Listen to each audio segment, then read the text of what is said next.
Under the section, important people, he listed the following: family, best friends, and the whole of the Manchester United football team. Unfortunately, they couldn't be here tonight. But then, he never makes the effort to go and see them either. After passing his 12+, he went to Upton Grammar. Although, I believe he actually wanted to go to Herschel Grammar like me. But his mum, excuse me, but his mum wouldn't let him, as she thought I might be a disruptive influence.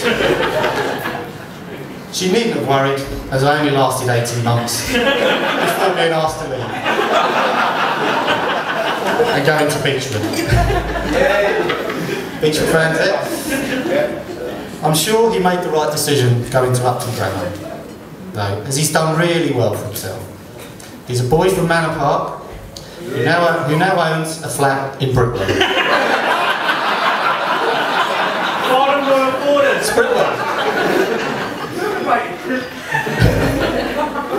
After finishing school, he went to Langley College, where he took a course in journalism. After 2 years studying journalism, he landed his dream job of selling insurance, which after 3 days he quit. He ended up at Yellow Pages.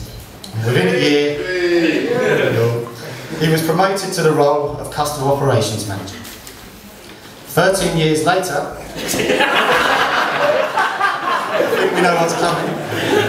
He now manages a team in customer operations.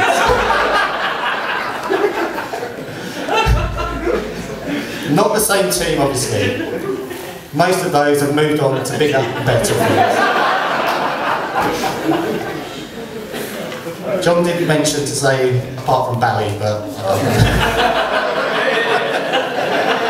wasn't sure to put that in or not. He has always worked hard, and he's been known to bring his work home with him. Well, he has a Yellow Pages directory, which he uses to stand on to reach the top shelf, which is where he likes to keep his macaroni and ravioli. Outside of work, Andy is very into sport. His proudest moment is probably last year when he got an eagle at golf, which is quite a feat. Unfortunately, this was totally eclipsed recently when his close friend, John Allen, got a hole-in-one, which is a far more impressive experience. In his younger days, Andy represented Berkshire at cross country, where he finished second from last. On his stag do, we went to Hamburg and went to the David Hay fight. He even thinks that he could make it as a boxer. And he's often claimed he could beat Roy in a boxing match, despite a big difference in size. To be fair, Andy did persuade Sam to marry him, so he has proved he's capable of punching above his weight.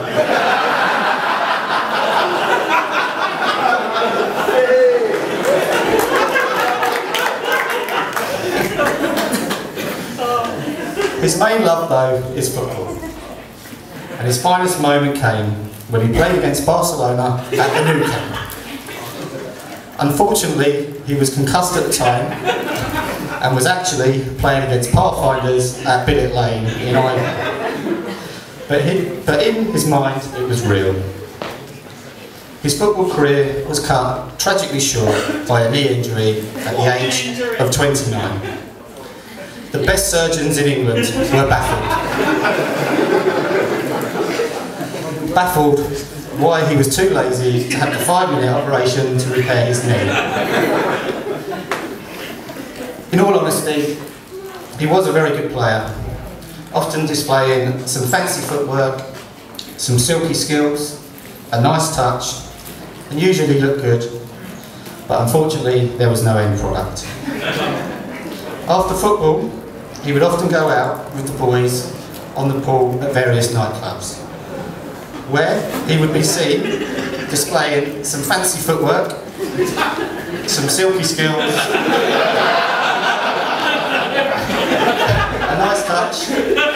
usually look good.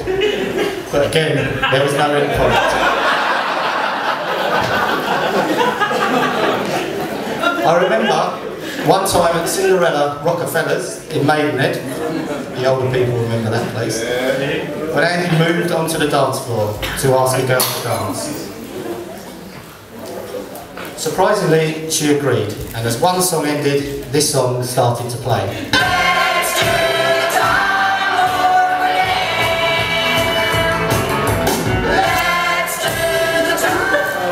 Most blokes would have headed back to the bar.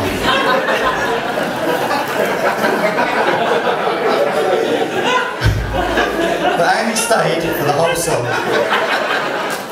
And not only knew every move, but performed them as well. I'm sure if we can ask the DJ to play it again later, so Andy can recreate the moves. I'm not sure if it was the same night, but I remember Andy leaving his car in Maidenhead after a night of clubbing. When I dropped him off the next morning, he was surprised to find his car parked in the middle of a car boot sale. Car boot sale, so it was actually on a night out clubbing in Windsor that Sam first met Andy. I'm not sure if Sam knows this, but Andy actually met Sam a lot earlier in life. When he was about 14, he would sit outside Sam's house on his BMX, wearing his best Danger Mouse t-shirt. He fancied her even back then. I'm not sure if that's romantic or just stalking. But I'm really pleased for Andy and Sam. They are both lovely people, really well suited. I know Andy likes slim, attractive blondes. And I'm assuming Sam likes short men with big noses.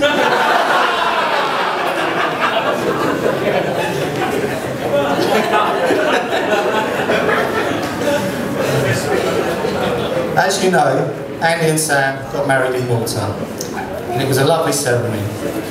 Although for years, Andy was adamant that he wouldn't ever get married. So Sam must be extra special to have made him change his mind. The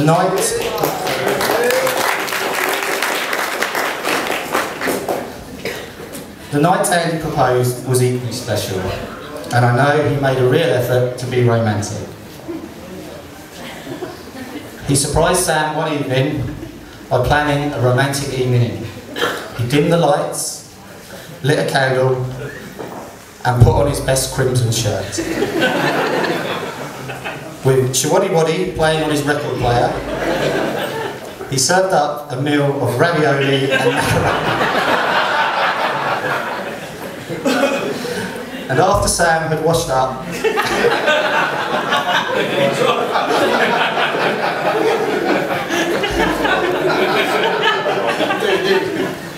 Andy then dried up really well. They then retired to the bedroom, where they watched Danger Mouse on Andy's Betamax video player. The rest, as they say, is history. Finally, I would like you all to raise your glasses and say a big congratulations to John Allen on his hole in one.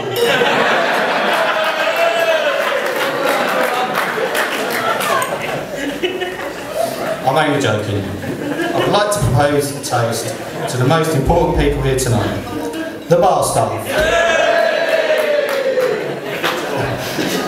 Finally, this is finally. Can you all raise your glasses for a toast to Andy and Sam, the happy couple? Absolutely fantastic. Please put your hands together for Jimmy here today on his speech.